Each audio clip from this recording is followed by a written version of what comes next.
Céline Baye-Darcourt, l'Infomédia, on va rester à la limite du sport. Carton rouge pour une journaliste invitée sur le plateau de l'heure des pros sur CNews. Elle s'appelle Charlotte Dornelas, travaille à Valeurs Actuelles et elle s'est ridiculisée en direct en citant une fausse déclaration de Manuel Valls qui venait de se porter candidat à la mairie de Barcelone.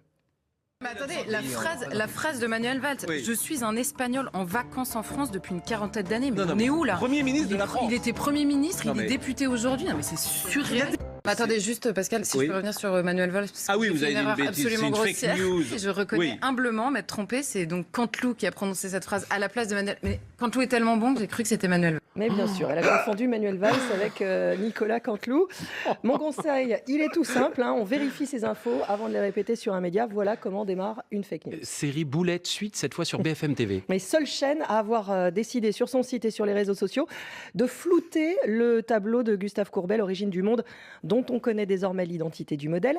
BFM TV a sans doute craint d'avoir des ennuis avec Facebook, puisqu'en 2011, l'entreprise avait fermé un compte qui publiait ce chef-d'œuvre montrant le sexe d'une femme. C'est notre feuilleton depuis plusieurs jours. Désormais, un nouvel épisode dans l'affaire Yann Moix. L'écrivain chroniqueur de C8 fait son mea culpa après ses propos très violents contre les policiers. Il dit regretter avoir employé des mots grossiers et reconnaît un manque d'intelligence dans sa façon de s'exprimer. Ces excuses n'empêcheront pas le CSA d'instruire un dossier. Le Conseil a reçu quelques 2000 plaintes de téléspectateurs. L'autre polémique de cette rentrée nous vient d'Éric Zemmour. France 2 vient de le décommander. Il devait être l'invité de Laurent Ruquier dans On n'est pas couché le 20 octobre pour faire la promo de son nouveau livre, mais la production a préféré annuler sa participation. Éric Zemmour est au cœur d'une nouvelle controverse depuis qu'il a estimé devant la chroniqueuse Absatoussi que son prénom était une insulte à la France. Et sans transition, place à notre invité, c'est le présentateur de C'est l'Hebdo sur France 5. Ça vaudra évidemment une petite question. Bonjour Ali Badou. Bonjour. Vous entamez votre deuxième saison à la tête de ce magazine du samedi qui est une déclinaison de C'est à vous, présentée la semaine par Anne-Elisabeth Lemoine. C'est un retour sur l'actu de la semaine dans la bonne humeur avec des chroniqueurs. Est-ce qu'il y a des changements cette année? Le changement, non. C'est le plus grand changement, c'est quand Marc Fauvel a quitté l'émission. C'était il y a maintenant 3 ans puisqu'il y travaillait. C'est juste au moment où je suis arrivé. Non, et c'est d'ailleurs assez agréable. Non, je ne sais pas, non, je crois pas. Mais ce qui est assez agréable, c'est de pouvoir installer un rendez-vous dans la durée. Et on a vu l'année dernière qu'on avait réussi à créer une bande qui fonctionnait bien. Et cette alchimie-là, c'est ce qu'il y a de plus rare finalement dans les médias, à la radio ou à la télé.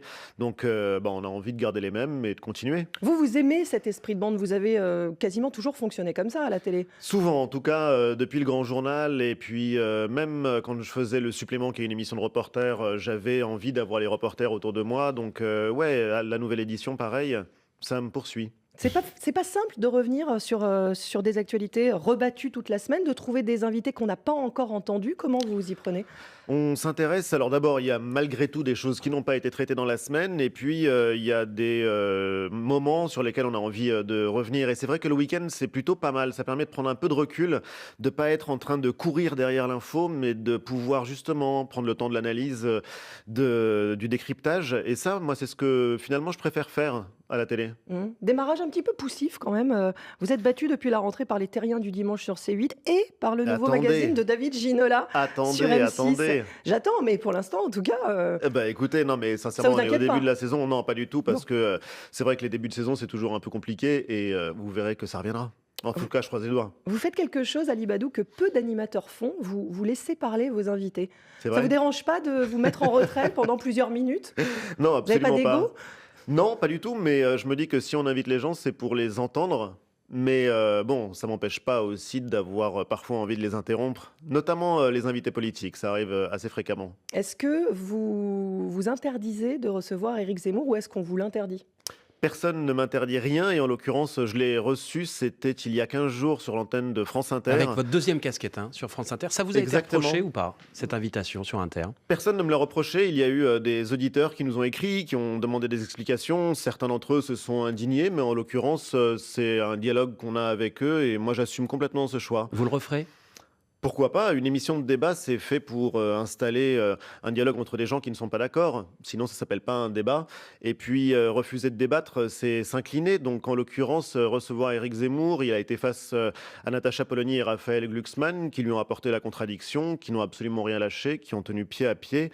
C'était intéressant et on a même appris des choses. On a appris des choses. En tout cas, moi, je trouve que c'était une émission utile. Et là, c'est sur France Inter. Est-ce que sur France 5, vous pourrez le recevoir là dans les semaines qui viennent? Pourquoi pas? En tout cas, personne ne m'a jamais rien interdit. interdit pour le moment. Votre prénom, Ali Badou, c'est une insulte à la France? Alors, Ali, c'est mon prénom, Badou, c'est mon nom de famille.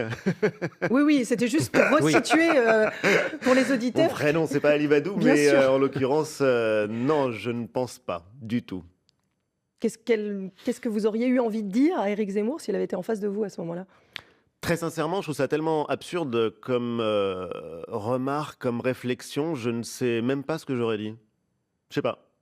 Est-ce que s'appeler Ali Badou, ça a été un handicap dans votre métier de journaliste? Non, jamais. Jamais. Jamais. En tout cas, pas jusqu'à présent. Peut-être que ça le deviendra un jour si Éric Zemmour arrive au pouvoir, mais non, pour le moment, pour le moment, ça n'a jamais été le cas. Il y en aura plusieurs qui auront des problèmes si Éric Zemmour arrive au Enfin, je pouvoir. crois pas.